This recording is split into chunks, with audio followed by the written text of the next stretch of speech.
नमस्कार, मी ऋतुजा शिंदे. तुम्ही पाहताय न्यूज स्टेट महाराष्ट्र आणि माझ्यासोबत आहे. नमस्कार, मी प्रणिता बोरसे. बुलेटिन मध्ये आपलं स्वागत. आणि सुरुवातीलाच मोठी बातमी.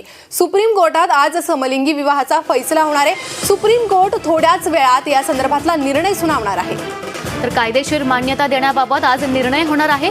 5 न्यायमूर्तींच्या घटनापीठासमोर अंतिम सुनावणी होणार आहे. मे महिन्यात सुनावणीनंतर निर्णय राखून ठेवण्यात आला होता आणि केंद्रानं एकीकडे समलिंगी विवाहांना कायदेशीर मान्यता देण्यास विरोध केला होता. त्यामुळे आज नेमका काय निर्णय होणार हे पाहणं महत्त्वाचं असेल. तर आज सुप्रीम कोर्टात समलिंगी विवाहाचा फैसला होणार आहे आणि थोड्याच वेळात सुप्रीम कोर्ट याबद्दलची सुनावणी देणार आहे. कायदेशीर मान्यता देण्याबाबत आज निर्णय होणार आहे. दोन महत्त्वाच्या सुनावणीपैकी ही एक सुनावणी आहे. सुप्रीम कोर्टात आज समलिंगी विवाह प्रकरणातील फैसला होणार आहे आणि काय फैसला सुनावला जाईल हे पाहणं अत्यंत महत्त्वाचं असणार आहे. खरं तर मे महिन्यात या प्रकरणात सुनावणी झाली होती. त्यानंतर निर्णय मात्र राखून ठेवण्यात आला होता.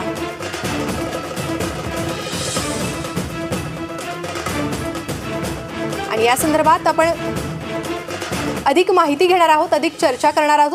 आपल्यासोबत कायदे तज्ज्ञ मंजुनाथ कक्कलमेली हे जोडले गेले आहे. मंजुनाथ जी, खरं तर भारतातील जे ट्रान्सजेंडर विवाह आहे त्या संदर्भातील आता आज हा निर्णय होणार आहे. कसा हा निर्णय संपूर्ण घटनेला किंवा कायद्याला हे वेगळं पण करणारा ठरू शकतो किंवा समाजाला एक वेगळी दिशा देणारा ठरू शकतो?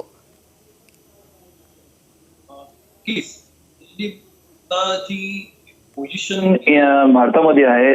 अगोदरची जी आपली इंडियन कल्चर वर्सेस आता ज्या काही डेव्हलपमेंट्स येत आहेत, नवीन डिजिटलाइज किंवा ग्लोबलाइज समाजामध्ये ज्या काही कॉन्सेप्ट पुढे येत आहेत, त्यामध्ये अगोदर एक स्त्री आणि पुरुष एक वैवाहिक संबंधामध्ये असू शकतात अशी एक संकल्पना होती. त्या संकल्पनाला हळूहळू कुठे ना एक तडागात त्याला एक नवीन वळण येते की समलिंगी संबंध सुद्धा ठेवता येतात, समलिंगी विवाह सुद्धा करता येतात. इनफॅक्ट काही देशांमध्ये या संदर्भात संमती देखील आहे. हवेवर आर्ग्युमेंट करत असताना वेगवेगळे पैलू त्याचे तपासले गेले आणि कॉन्स्टिट्यूशनच्या वेगवेगळ्या मुद्द्यांवर, फंडामेंटल राईट्सवर सुद्धा बोललं गेलं. आर्टिकल 14 वर बोललं गेलं, आर्टिकल 20 वर बोलला गेला, आर्टिकल 19 वर बोलला गेला की where in equality before law आपण म्हणतो. आर्टिकल 14 जो सांगतो इक्वॅलिटी बिफोर लॉ म्हणतो. आर्टिकल 19-20 म्हणतो फ्रीडम ऑफ स्पीच आहे, फ्रीडम ऑफ अटायर सुद्धा आहे, फ्रीडम ऑफ लिव्हिंग लाईफ सुद्धा आहे. आणि ह्या सगळ्यांच्या माध्यमातून जेव्हा आपण समलिंगी वैवाहिक एक स्टेटस बद्दल करतो, त्याबद्दल काही इश्यूज पुढे आले. त्याच्यामध्ये जर मान्यता द्यायची असेल तर इंडियन कल्चर त्याला कशी प्रिव्हिलेज करू शकते, प्रिव्हेल करू शकते. तर हवेवर हे सगळं असताना मला एक संस्कृतमधील एक आठवते. याच्यामध्ये असं म्हणलं जातं की विकृती इवम प्रकृती म्हणतोय. आता जर काही लोकांच्या म्हणण्यानुसार समलिंगी विवाह हा एक विकृती असं समजलं जातं, कारण समलिंग विवाह एक स्टेटस हा फक्त स्त्री आणि पुरुषांमध्ये असू शकतं, त्या व्यतिरिक्त कोणामध्ये असू शकत नाही. नर आणि मादीमध्ये असू शकतं, असं त्या व्यतिरिक्त कोणामध्ये असू शकत नाही.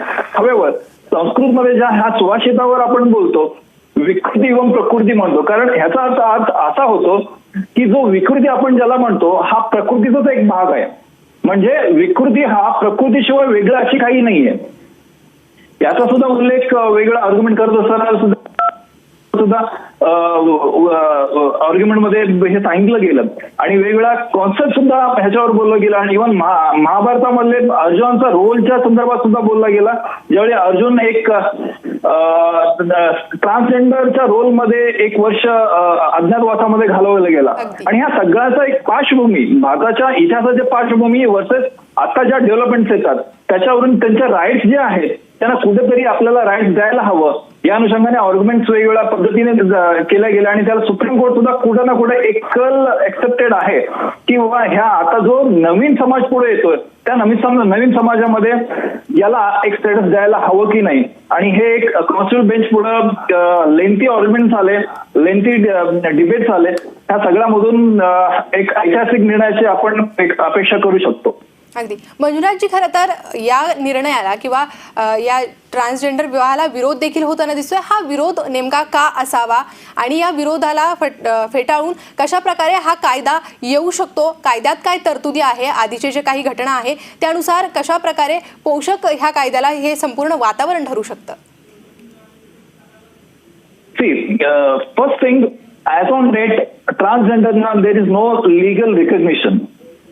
म्हणजेच त्यांच्या नावानं एक फिमेल आयडेंटिटी आहे, मेल आयडेंटिटी आहे. आपल्या आधार कार्डवर, पॅन कार्डवर किंवा जिथं सेक्स हा स्टेटस विचारला जातो त्याच्यामध्ये मेल किंवा फिमेल आपण स्पेसिफिकली लिहितो. परंतु जो ट्रान्सजेंडर आहे किंवा LGBT जी कम्युनिटी आहे त्यांच्या कुठला कॉलम असावा याबद्दल कुठेही कायद्यामध्ये तरतूद नाहीये किंवा असं आतापर्यंत अस्तित्वात सुद्धा नाहीये. आणि हवेवर ज्या पद्धतीने आपण इंडियन कल्चर बद्दल बोललात, इंडियन कल्चर हे सरसमावेशक आहे. आणि या अगोदर सुद्धा आता जी भारतीय संस्कृती आहे, भारतीय संस्कृतीमध्ये थोडीशी रिजिडिटी आहे. कारण समलिंगी विवाह हा कॉन्सेप्ट ऍक्सेप्ट करणं आणि ते डायजेस्ट करणं आपल्या कल्चरमध्ये कुठेतरी थोडंसं जड जाणार आहे. हवेवर आता जे मोस्टली ज्या मेट्रोजमध्ये लाईफ स्टँडर्ड आहे, मुंबई म्हणा किंवा पुणे म्हणा किंवा दिल्ली म्हणा, आता मोठमोठ्या सिटीमध्ये हा थोडासा कॉन्सेप्ट वेगळा चाललेला आहे. आणि त्याच्यामध्ये की ट्रान्सजेंडर पुढे येत आहेत आणि आपल्या हक्कांसाठी विचारतायत आणि हक्क साठी कायद्याने सुद्धा पर्याय विचारतायत. आणि त्या अनुषंगाने वेळोवेळी सुप्रीम कोर्ट किंवा हायकोर्टाने सुद्धा काही निर्णय दिले. त्या निर्णय अनुषंगानं एखादा ट्रान्सजेंडर, आता एखादा सरपंचपदी सुद्धा आपण बघतो, एखाद्या पद सुद्धा उपभोगताना आपण बघतो. हवेवर आता आपण ज्या मान्यतेबद्दल बोलतायत, मान्यतेबद्दल बोलायचं झालं तर आज नक्कीच मला एक्सपेक्टेड आहे कायदेशीर मान्यता देण्यासाठी. हवेवर त्याच्यामध्ये एक असा मुद्दा उपस्थित केला गेला की ट्रान्सजेंडर लग्न जर झाला तर त्यांचा स्टेटस अप्रूव्ह करण्यासाठी बँक अकाउंटमध्ये जॉईंट अकाउंट ओपन करण्यासाठी सुद्धा एक ऑप्शन असायला पाहिजे. आणि त्यावरून सुद्धा ऑर्ग्युमेंट झालेला होता. मला वाटतं या सर्वांमध्ये कुठं ना कुठं एक सेंट्रलला एक रिकमेंडेशन जाऊ शकतं की या अनुषंगाने कुठलं काही लॉ किंवा एखादा इनॅक्ट करता येईल का, या अनुषंगाने रिकमेंडेशन सुद्धा मला वाटतं सुप्रीम कोर्ट सेंटरला करू शकते. अगदी. मंजुनाथजी, तुमच्याकडे पुन्हा येते. आपल्यासोबत जोया लोबो, भारतातील पहिले ट्रान्सजेंडर फोटो जर्नलिस्ट देखील जोडले गेले आहे. जोयाजी, खरं तर आजचा हा निर्णय किती महत्वाचा आणि आपण काय अपेक्षा करता सुप्रीम कोर्टानं काय निर्णय दिला पाहिजे? माझ्यासाठी आजचा हा निर्णय खूप महत्वाचा आहे. इनफॅक्ट माझ्यासाठीच नाही, भारतातील आणि भारताच्या बाहेर सुद्धा जे कोण LGBT किंवा कम्युनिटीचे लोक आहेत त्यांच्यासाठी सुद्धा हा मोठा बोलतात ना म्हणजे खूप महत्वाचा विषय आहे. आणि आज जर वर्डिक आमच्या फेवरमध्ये येते, it will be like well and good.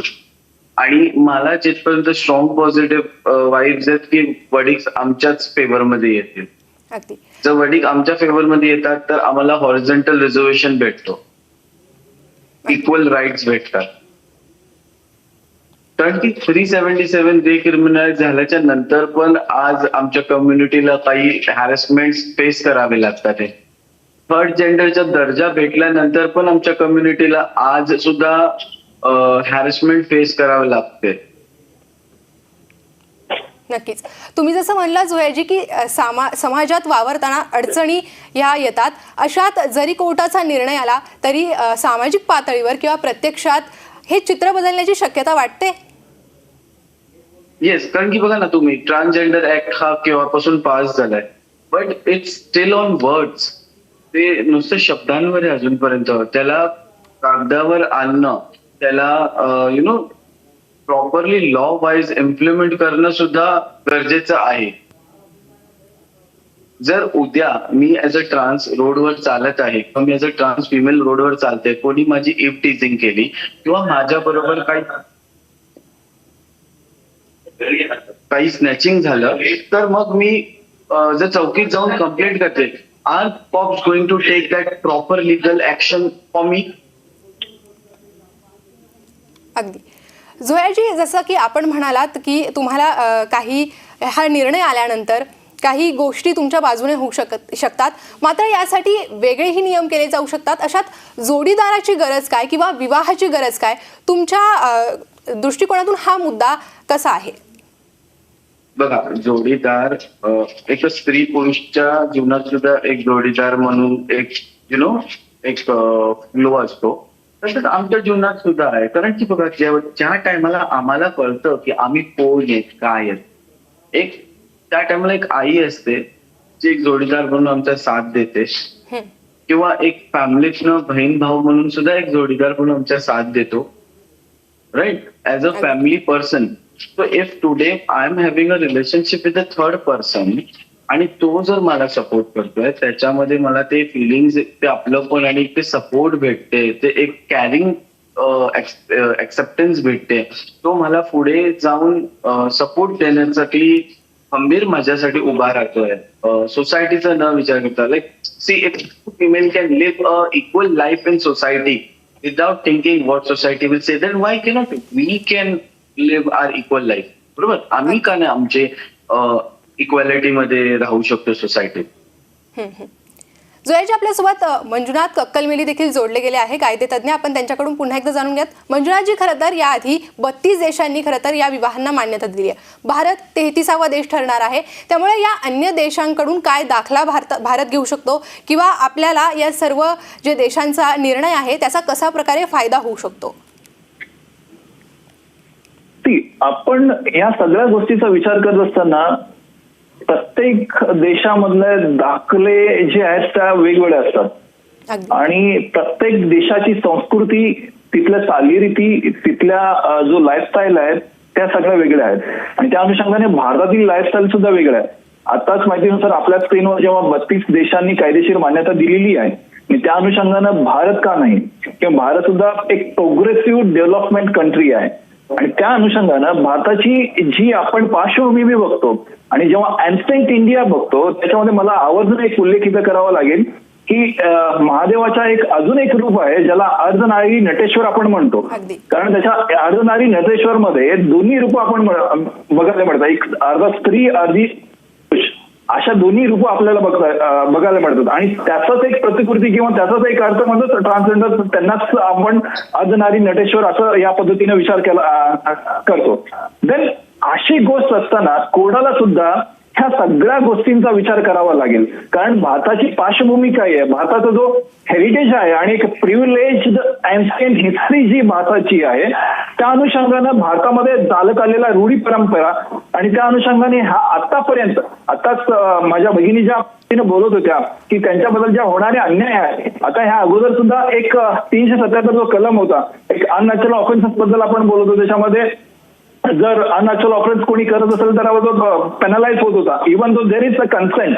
आता ते अननॅचरल ऑफेन्स डिक्रिमिनलाइज केलं गेलं आणि त्याचाच अर्थ असा की दोन समलिंगी जर एकत्रित येऊन त्यांनी जर फिजिकल कॉन्टॅक्ट ठेवत असतील तर कन्सेंट असेल तर त्याला 377 लागू पडत नाही. त्यावर तो सुद्धा एक हिस्टॉरिकल मुवमेंट होता भारतासाठी आणि हवेवर, आणि त्या अनुषंगानं त्याच्यामध्ये सुद्धा ह्या सगळ्या गोष्टी विचार केला गेला. जेव्हा 377 डिक्रिमिनलाइज केला गेला, त्या Naz foundation versus union of India ही केस होती, त्या केसमध्ये ह्या सगळ्या पैलूंचा सुद्धा विचार केला गेला. भारतीय संस्कृती काय आहे आणि भारतीय हेरिटेज काय आहे आणि भारत सोडून इतर देशांमध्ये ह्या सगळ्या गोष्टीबद्दल कुठल्या पद्धतीने विचार केला जातो वर्सेस भारतामध्ये ह्या गोष्टींचा विचार कसा केला जातो.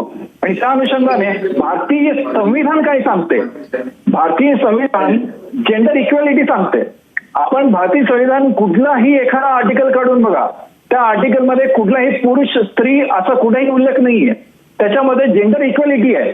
त्या अनुषंगानं आता ज्या आर्ग्युमेंट्स केल्या गेल्या त्या जेंडर इक्वॅलिटीवर बोललं गेलं आणि ज्या अनुषंगानं मेल फिमेल असू शकतो त्या अनुषंगानं तिसरा एक जेंडर असू पण शकतो आणि त्यांना लिगल इंटिटी म्हणून समजायला हवं, लिगल रिकग्निशन त्यांना द्यायला हवा, लिगल राईट्स त्यांचे द्यायला हवे, त्यांचे फंडामेंटल राईट्स सुद्धा त्यांना असायला हव्यात.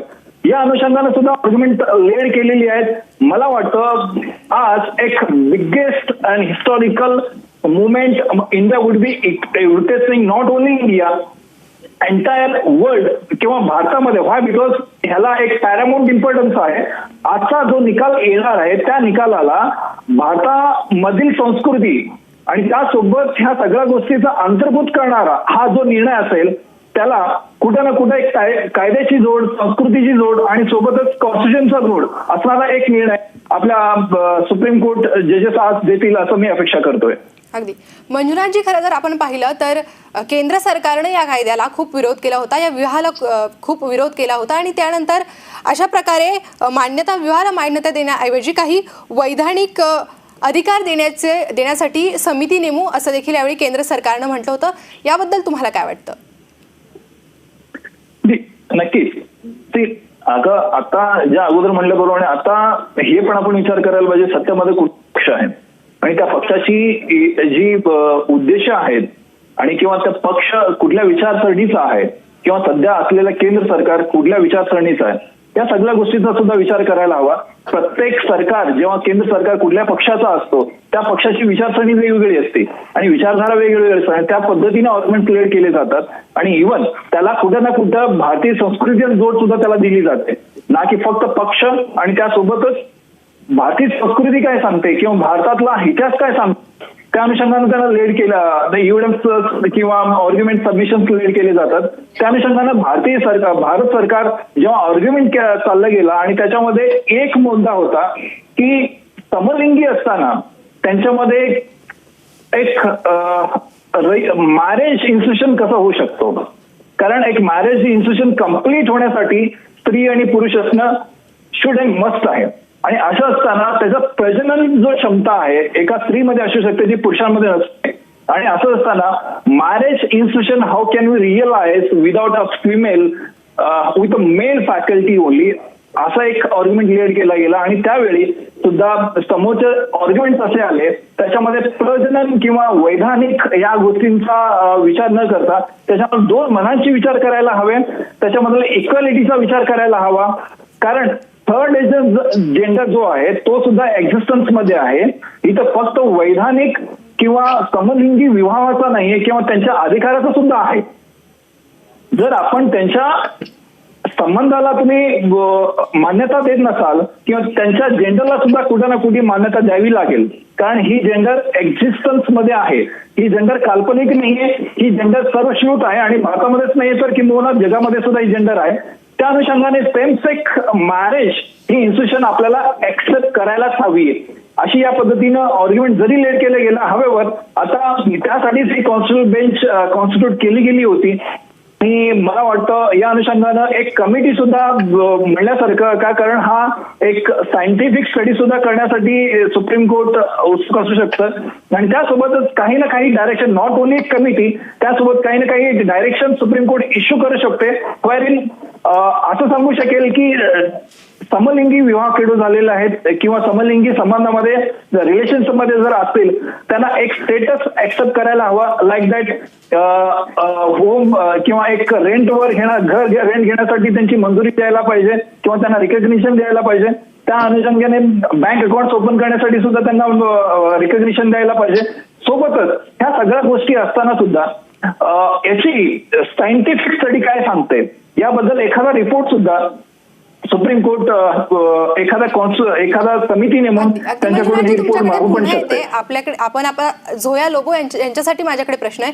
झोयाजी, खरं तर ही विकृती असल्याचं देखील काही संघटनांनी म्हटलंय, हिंदू असो मुस्लिम असो. अनेक संघटनांनी याला विरोध केलाय आणि हे जे विवाह आहे ते विकृती आहे ज्याने समाजात एक वेगळा किंवा चुकीचा संदेश जाईल असं म्हणण्यात आलंय. या दाव्याला तुम्ही कसं फेटाळता? त्यांना तृतीयपंथी समाजाला मंगल कार्यात बोलवायला आवडतं, त्यांना तृतीयपंथी समाजातल्या लोकांना मंगल कार्यामध्ये एंटरटेनमेंटसाठी बोलवायला आवडतं. पण जेव्हा तृतीयपंथी समाजातील लोक किंवा LGBT किंवा समाजातले लोकांना त्यांच्या हक्कासाठी पुढे यायचं असते त्या टायमाला त्या लोक त्यांना नकारतात. If I am not wrong, आज माझ्या कम्युनिटीची लोक जर लोकल ट्रेन मध्ये किंवा सिग्नलला भीक मागतात ते कशासाठी? Lack of acceptance in the society.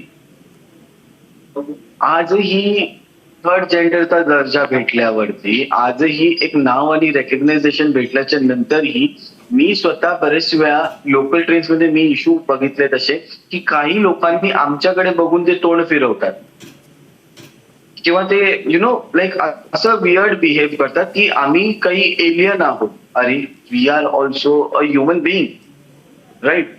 आम्हाला तुम्ही काही ह्युमन बिईंग सारखं तर ट्रीट करा. First you yourself try to be a proper human and then you can give a space to be someone to be as a human.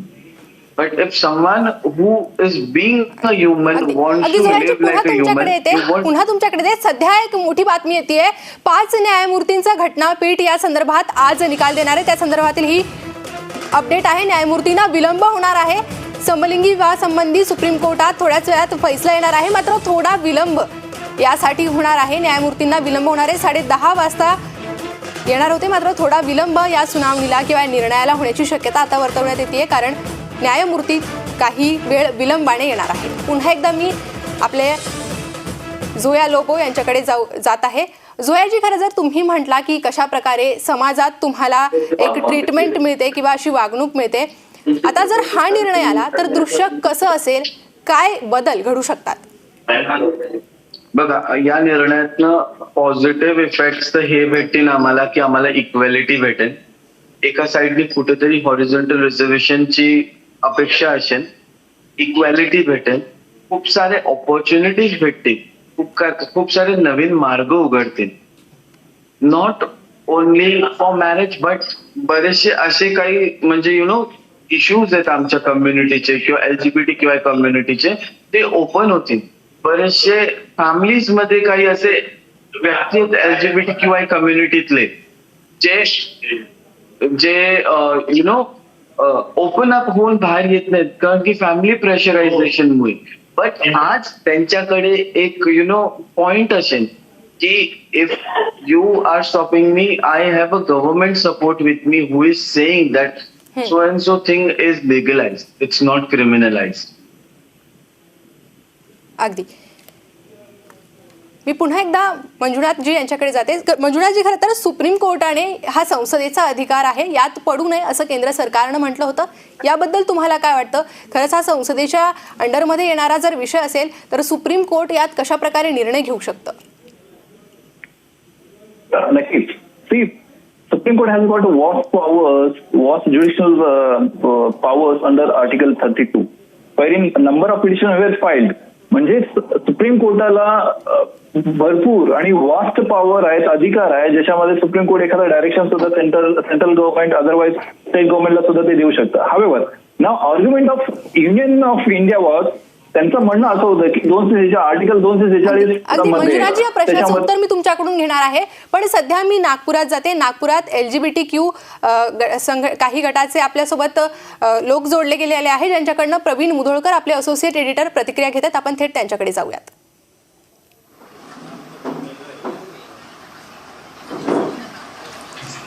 सारथी ट्रस्टमध्ये मी आत्ता आहे आणि स्पेशल मॅरेज ॲक्टमध्ये ज्या पद्धतीनं 2 गोष्टी आता आहेत, पुरुष आणि स्त्री याच्याऐवजी जोडीदार असं म्हणावं अशी मागणी आहे. आणि सारथी ट्रस्टचे जे गेल्या अनेक वर्षापासून नागपूर शहरामध्ये LGBTQ काम करतात, अधिकारांसाठी, ते या ठिकाणचे कार्यकर्ते आपल्यासोबत आहेत. सर्वात आधी विद्या कांबळे आपल्यासोबत, त्यांना विचारूया.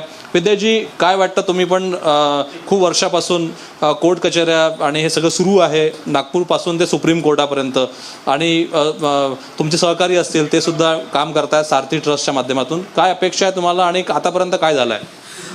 जो आजचा जो निर्णय आहे आपले सुप्रीम कोर्ट जे देणार आहेत, असं म्हणजे माझं हे आहे की निर्णय आमच्या पक्षात आलेला पाहिजे. आमच्या समुदायाबद्दल, LGBT कम्युनिटीबद्दल अपेक्षा तर खूपच वाढलेली आहे. मन एकदम घाबरून राहिलं आहे की आपले जजेस जे आहेत बसलेले आहेत पॅनलमध्ये, ते लोक काय जजमेंट देतील. मला तर असं वाटतं की आपल्या फेवरमध्ये आलेच पाहिजे. मॅडम, तुम्ही सांगा, या ठिकाणी सुप्रीम कोर्टामध्ये धार्मिक नेत्यांच्या वकिलांचं असं म्हणणं आहे की लग्न हे 2 विरोधी सेक्समध्ये झालं पाहिजे आणि लग्न झाल्यानंतर मूल होणं आवश्यक आहे. हीच लग्न जेव्हा संस्था सुरू झाली तेव्हापासून आतापर्यंत आहे. मनोरंजनासाठी लग्न होऊ शकत नाही, म्हणजे जे समान सेक्स आहे त्याच्यामध्ये फक्त मनोरंजन उपयोगाचं नाही, आणि ती कुटुंब पुढं गेलं पाहिजे आणि त्यातून एक व्यक्ती जीवन निर्माण झालं पाहिजे. तुमचं मत काय? सर, माझं मत हे आहे, जसं एक पुरुषांना किंवा एक स्त्रीनं जसं एक मॅरेजचा जो हक्क दिलेला आहे आमच्या संविधानाने, तसंच आम्हाला पण जे आम्ही वेगळं काही मागत नाही आहोत. जे एक स्त्रीना, जे एक पुरुषांना जे आहे तेच हक्क आम्हाला पाहिजे. सेम सेक्स मॅरेज जे आज निर्णय होणार आहे ते आमच्याच पक्षामध्ये यायचं. आणि जर म्हणत आहे मूल नाही होणार, आजकाल किती मुलं असे राहतात ज्यांना आई वडील नाही आहे. आज हे निर्णय आमच्या पक्षामध्ये आला तर ॲटलिस्ट आम्ही कोणी ना कोणी एक बाळ ॲडॉप्ट करून आम्ही पण आई वडील होऊ शकतो. तर हीच आमची आशा आहे सेम सेक्स मॅरेजचे जे आज जजमेंट आहे त्याच्याकडून. आणखी पण काही लोक आपल्या सोबत आहेत, त्यांना विचारूया. तुम्ही काय सांगाल? स्पेशल मॅरेज ॲक्ट 1954मध्ये ज्या पद्धतीनं स्त्री पुरुष असं म्हटलंय, जोडीदार असं म्हणावं असा आक्षेप आहे. तुमचं म्हणणं असं आहे की त्याला आक्षेप आहे काही लोकांचा, जर जोडीदार असला तर स्त्री पुरुष असा काही प्रश्न येणार नाही, जोडीदार म्हणजे कोणताही राहू शकेल. तुमचं म्हणणं काय? तुम्ही जे लढा देता इतक्या वर्षापासून. मैं थोड़ा हिंदीत बोलना. प्यार तो प्यार होता है ना, चाहे वो आदमी के बीच में हो, औरत के बीच में हो या किन्नरों के बीच में हो, प्यार तो प्यार होता है. तो प्यार के लिए किसी ने मना नहीं करना चाहिए. और जहाँ तक बच्चों की बात है तो अगर आप बोलते हैं की शादी के बाद अगदी शादी से प्रवीण, या बच्चे संदर्भात LGBTQ समूहाकडून आपण प्रतिक्रिया जाणून घेणार आहोत. त्यासोबतच तुम्ही आमच्यासोबत बनलेले राहा. आपल्यासोबत मंजुनाथ कक्कलमेली जी कायदेतज्ञ आहे, तुम्ही देखील आमच्यासोबत असे राहा. जोया लोबोजी, तुम्ही देखील आमच्यासोबत जोडले राहा. तुर्तास वेळ झाली एका छोट्याशा विश्रांतीची आणि या संदर्भात अधिक चर्चा आपण करत होतो. मंजुनाथ कक्कलमेली कायदेतज्ञ आपल्यासोबत जोडले गेले होते. इकडे जोया लोबो, भारतातील पहिले ट्रान्सजेंडर फोटो जर्नलिस्ट, हे देखील जोडले गेले होते. मंजुनाथजी, खरं तर सुनावणीला सुरुवात झालेली आहे. आपण मुद्दे महत्त्वाचे पाहिले, काय अधिक माहिती किंवा काय अधिक तुमची प्रतिक्रिया? याच्यामध्ये एक खूप महत्वाचा एक ओपिनियन आता त्यांच्या निकालामध्ये आहे. Section 4 of marriage act, special marriage act हे अनकॉन्स्टिट्युशनल ठरवण्यात आलेलं आहे. खूप मोठा ब्रेकिंग न्यूज आहे हा. कारण आतापर्यंत मॅन अँड वुमन आपण कन्सिडर करत होतो, आता कुठेतरी या अनकॉन्स्टिट्युशनल ठरवल्यामुळं न्यूट्रल, जेंडर न्यूट्रलिटी कडे सुप्रीम कोर्टाचा कल आहे हा स्पष्ट या वाक्यावरून दिसून येतो. मी कंटेंट रीड करतोय. If in the present batch of petitions this court holds that Section 4 of Supreme Special Marriage Act is unconstitutional because of being under inclusive. It has to either strike it down or read it down. म्हणजेच supreme court कुठेतरी section 4 जो special marriage act मधला आहे, ज्याच्यामध्ये gender बद्दल बोललं जातं, ह्याच्याबद्दल कुठं हा इन्क्लुजनिस्ट नाहीये. आणि त्यामुळं कुठं ना कुठं आपण एकतरी याच्यामध्ये वाचनात कमी करायला हवं किंवा हा काढून टाकायला हवा, याकडे कल असताना सुप्रीम कोर्टाचा कल कुठल्या निकालाकडे चाललेली आहे याच्यापुढे आपण स्पष्टपणे आपल्याला दिसू शकतो. सुप्रीम कोर्ट कुठं ना कुठं सेम सेक्स मॅरेज च्या इन्स्टिट्यूशनकडे कल देताना दिसून येते. आणि त्यांच्या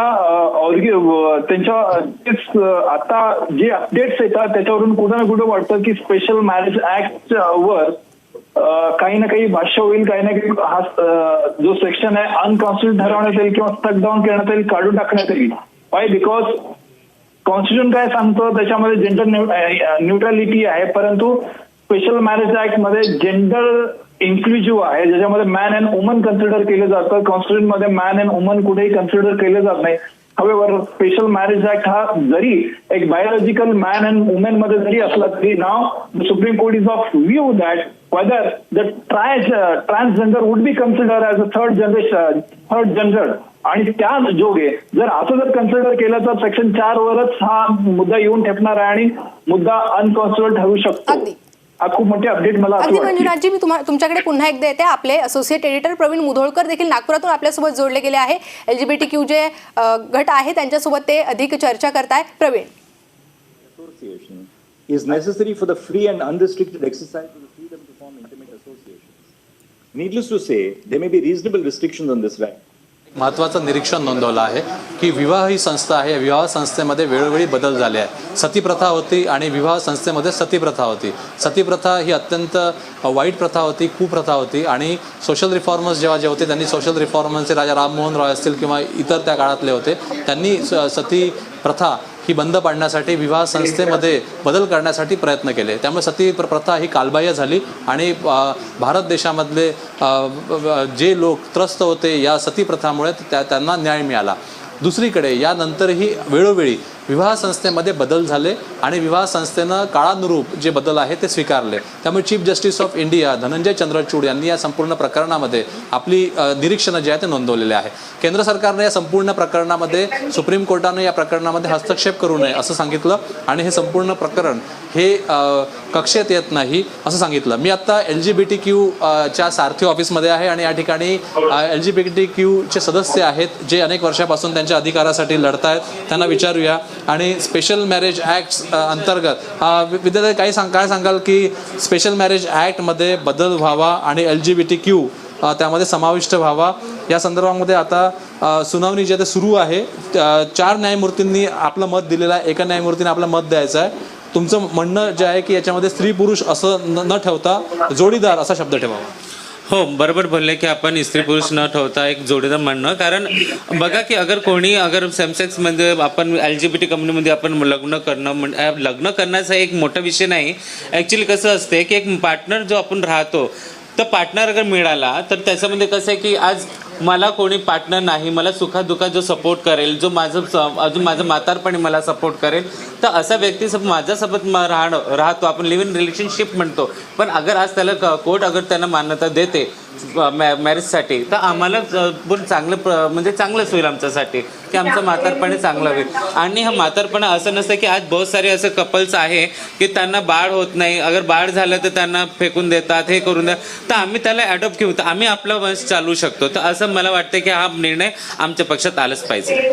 या संपूर्ण प्रकरणामध्ये चीफ जस्टिस ऑफ इंडिया यांचं असं म्हणणं आहे की या प्रकरणामध्ये कायदे तयार करण्याचा अधिकार हा सुप्रीम कोर्टाला नाही आहे. कायदे तयार करण्याचा अधिकार हा कायदे मंडळाला आहे. त्यामुळे भारताच्या संविधानाची रचना ज्या पद्धतीनं आहे, लेजिस्लेचर, एक्झिक्युटिव्ह आणि ज्युडिशियरी, त्यामुळे ज्युडिशियरीला कायद्याचं पालन करायचं आहे आणि या ठिकाणी कायदे तयार करण्याचं कायदे मंडळाचं काम आहे. त्यामुळे आता या संदर्भामध्ये वाद जो आहे तो या दोन जे विंग्स आहेत त्याच्यामध्ये दिसतोय. त्यामुळे चीफ जस्टिस ऑफ इंडियाने आपलं मत सांगितलं आहे की या प्रकरणामध्ये कायदे सुप्रीम कोर्ट तयार करू शकत नाही, कायद्याचं पालन करू शकतं, कायद्यानुसार आदेश देऊ शकतं. त्यामुळे आता कायदे मंडळ या संदर्भामध्ये काय निर्णय देतं आणि बाकी न्यायमूर्ती काय म्हणतात याकडे आता लक्ष लागलं. अगदी प्रवीण, आपल्यासोबत जोया लोबो देखील आहे. जोयाजी, सध्या जे काही निर्णय सुरू आहेत, जे काही सुप्रीम कोर्टाचे विधान येत आहेत ते आपण पाहत आहोत, तुमची यावर काय भावना? बघा, त्यांनी जे काही निर्णय दिले त्यांनी त्याच्यावर नीट स्टडी करून बहुतेक ते निर्णय दिले असतील. पण मला कुठे असं वाटतं की उच्च न्यायालय जे आपण आहे, जे सुप्रीम कोर्ट आहे, ते जेव्हा आपल्यावरती काही इश्यूज असतात किंवा काय असं आपण कुठे जातो, सेशन कोर्ट करून हायकोर्ट करून सुप्रीम कोर्ट, राईट. सुप्रीम कोर्टाला पण काही अथॉरिटी आहे. मला माहिती आहे की त्यांच्यावरती सुद्धा कोणी आहे. बट सुप्रीम कोर्ट जे डिसिजन घेणार ते एक प्रॉपर डिसिजन असेल, unless and until supreme court political pressure मध्ये येत नाही. तर अगदी जोयाजी, मी पुन्हा एकदा मंजुनाथ यांच्याकडे जाते. मंजुनाथजी, सुप्रीम कोर्टाचे सध्याचं विधान की संसदेच्या जे काही निर्णय आहे, जे काही आहे त्यात सुप्रीम कोर्ट हे दखल देणार नाही असं म्हटलेलं आहे. काय वाटतं यावरून काय निर्णय होऊ शकतो? See, this conflict between a legislator and the judiciary is खूप दिवसापासून आहे. कारण याच्यामध्ये खूप मोठा डिबेट आहे की कायदा कोण तयार करणार, कायदा लेजिस्लेटर करतो की ज्युडिशरी करते. ते ऑफकोर्स आपल्या कॉन्स्टिट्यूशन मध्ये लेजिस्लेटर करतात किंवा कायदे जे तयार करणार आपली जे आमदार खासदार असतात ते करतात असं सांगितलं जातं. हावेवर हे सगळी गोष्ट असताना सुद्धा भारतीय संविधानामध्ये ज्युडिशरीला अनन्यसाधारण महत्व आहे आणि एक वेगळी अभिजात एक स्टेटस आहे. आणि त्यामुळं जर समजा एखादा पार्लिमेंट किंवा एखादा राज्य सरकार, एखादा केंद्र सरकार जर एखादा कायदा अस्तित्वात आणला आणि ती कायदा जर कॉन्स्टिट्यूशन मधील फंडामेंटल राईट्स किंवा कुठल्याही तरतुदींशी सुसंगत नसेल तर तो खोडून काढण्याचा अधिकार हा ज्युडिशरीला असतो. आणि त्या अनुषंगानं समजा एखादा कायदा सध्या अस्तित्वात आहे, ज्या पदाने मगाशी आपण चर्चा करत असताना 377 हा कलम काढून टाकण्यात आला, डिक्रिमिनलाइज करण्यात आला. आता तो कायदा करणारे लेजिस्लेटर होते, परंतु तो कायदा कितपत लागू ठेवायचा हा अधिकार किंवा हा विचार किंवा हा निर्णय घेण्याचा अधिकार ज्युडिशरीला असू शकतो. आणि त्या अनुषंगाने 377 जेव्हा डिसाईड करण्यात गेला त्यावेळी डिक्रिमिनलाइज केलं गेलं. आणि हवेवर आताच्या घडीला सुद्धा हा जो कॉन्फ्लिक्ट आपल्याला दिसतोय, मगाशी सुद्धा मी म्हणत असताना तुषार मेहतांनी एक मुद्दा उपस्थित केला होता. आर्टिकल 246 म्हणजे 243 मध्ये जे काही कायदे तयार करायचे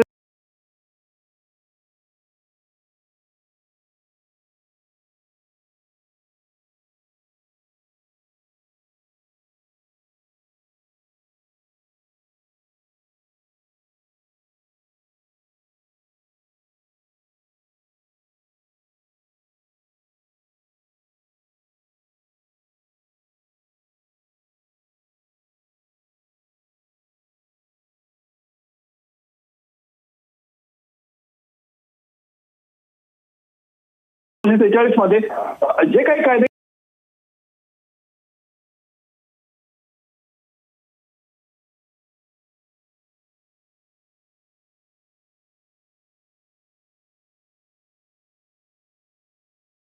मध्ये जे काही कायदे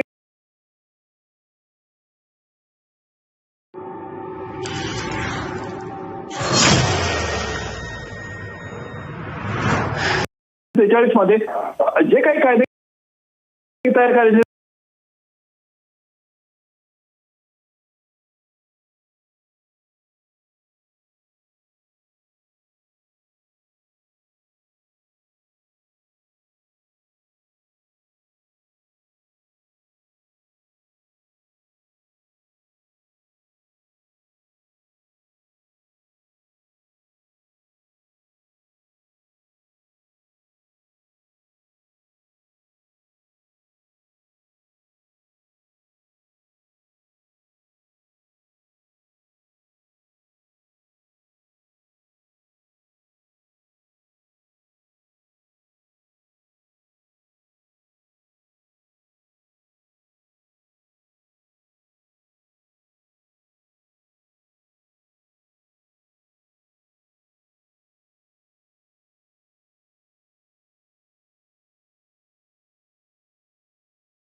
सरकारनं निर्णय घ्यावा असं देखील म्हटलंय. आपण पुन्हा एकदा आपले असोसिएट एडिटर प्रवीण मुधोळकर यांच्याकडे जाऊयात. प्रवीण, सुप्रीम कोर्टानं सरकारनं मान्यता देणं हे त्यांच्यात हस्तक्षेप ठरेल असं म्हटलंय, त्यामुळे संसदेनं किंवा सरकारनं या संदर्भातला निर्णय घ्यावा असं म्हटलंय. काय वाटतं या संपूर्ण प्रकरणानंतर काय निर्णय होऊ शकतो?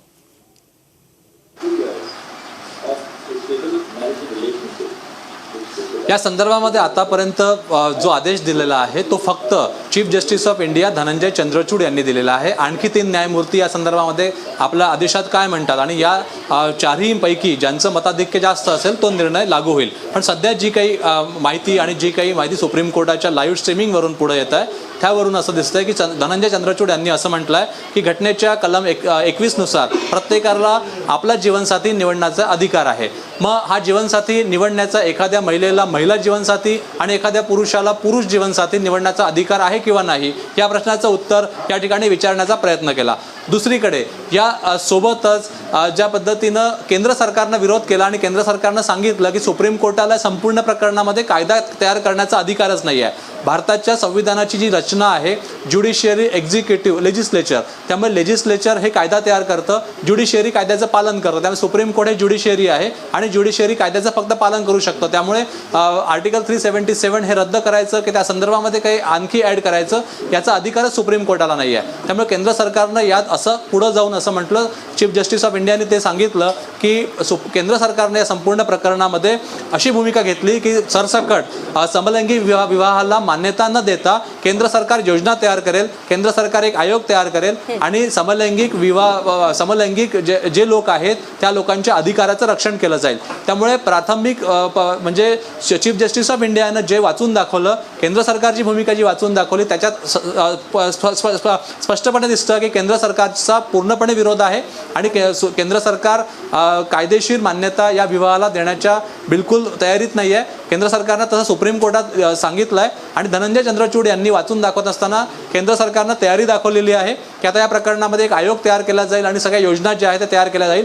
याच्याही पुढे जाऊन आता संसदेमध्ये हे सगळं घेऊन जावं लागेल आणि संसदेमध्येच कायदा तयार केला जाईल, कारण मर्यादा आहे सुप्रीम कोर्टाला. सुप्रीम कोर्ट फक्त कायद्याचं पालन करू शकते, कायद्याचा जर कोणी भंग केला असेल त्यानुसार न्याय देऊ शकते. सुप्रीम कोर्ट कायदा तयार करू शकत नाही. या मर्यादा धनंजय चंद्रचूड यांनी बोलून दाखवल्या. आता 3 न्यायमूर्ती काय म्हणतात याकडे लक्ष लागलं. आता हे संपूर्ण प्रकरण संसदेमध्ये जाईल आणि महिला आरक्षणासंदर्भात ज्या पद्धतीनं खल झाला आणि महिला आरक्षणासंदर्भात जे 20-25 वर्ष जे पेंडिंग होतं आणि महिला आरक्षणासंदर्भात संसदेत, लोकसभेत, राज्यसभेमध्ये चर्चा झाली, तसंच काहीसं हे पुन्हा संसदेत जावं लागेल आणि संसदेत हा कायदा तयार करावा लागेल. तेव्हाच LGBTQ समुदायाला न्याय मिळू शकेल आणि त्यांच्या अधिकाराचं रक्षण होऊ शकेल. पण तुर्तास तरी ज्या 4 न्यायमूर्तींपैकी chief justice of India Dhananjay Chandrachud यांनी जाहीर केलं आहे की सुप्रीम कोर्ट या संदर्भात कायदा तयार करू शकत नाही आणि समलैंगिक विवाहाला मान्यता देऊ शकत नाही. अगदी प्रवीण, तुमच्यासोबत हे सर्व LGBTQ समुदायातील काही लोक सुद्धा आहे, त्यांच्याकडून प्रतिक्रिया जाणून घ्या की हे संपूर्ण जे सुनावणी चालू आहे त्याबद्दल त्यांच्या काय नेमकी भावना आहे.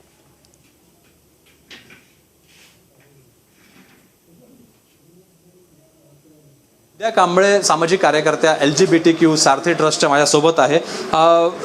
विद्याजी, सरकारचं असं म्हणणं आहे की आम्ही एक आयोग तयार करू आणि LGBTQ जे लोक आहेत त्यांच्यासाठी, त्यांच्या फायद्यासाठी, कल्याणासाठी हे एक मंडळ काम करेल, एक कल्याणकारी मंडळ असेल आणि जे प्रश्न आहेत LGBTQचे ते सरकार दूर करेल. त्यामुळे समलैंगिक विवाहाला मान्यता देणे याच्यावर उपाय नाही आहे. यावर तुमचं काय म्हणणं आहे केंद्र सरकारच्या या म्हणण्यावर?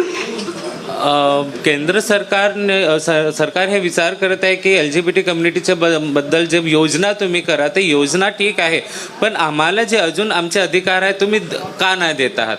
केंद्र सरकारला हे राईट्स नसतं म्हणते की तुम्ही LGBT कोर्ट हे आदेश मानू शकत नाही, असे करू शकत नाही, पण हे गलत आहे. मला असं तर आय एम कन्फ्यूज. बरं, सुप्रीम कोर्टानं म्हणजे एक जे चीफ जस्टिस ऑफ इंडिया जे या बेंचचा भाग आहे त्यांनी निकाल वाचून दाखवताना त्यांचं मत असं आहे की आर्टिकल 21 नुसार प्रत्येकाला आपला जोडीदार हा निवडण्याचा अधिकार आहे, पण पुरुषाला पुरुष आणि महिलेला महिला जोडीदार निवडण्याचा अधिकार आहे की नाही याची काही स्पष्टता आलेली नाही आहे. यावर काय सांगाल आर्टिकल 21 संविधानाच्या? माझा एक प्रश्न आहे, का नाही आम्हाला अधिकार आहे? एक स्त्रीला स्त्री, एक पुरुषाला पुरुष, किंवा मी एक ट्रान्सजेंडर आहे तर एक ट्रान्सजेंडर व्यक्तीला पण एक ट्रान्सजेंडर संघ लग्न व्हायचा अधिकार का नाही आहे? पहिली गोष्ट. दुसरी, जे केंद्र सरकार आहे ते तर आपले फायदेच बघणार. आता इलेक्शन येत आहेत, कुठून जास्त वोट भेटतात, कुठून जास्त प्रवीण, या संपूर्ण प्रतिक्रिया जाणून घेऊयात. तुमच्याकडनं पण या संदर्भातला मी सविस्तर आढावा हा घेत राहील आणि या संपूर्ण जी सुनावणी आहे त्यावरही आपलं लक्ष असेलच.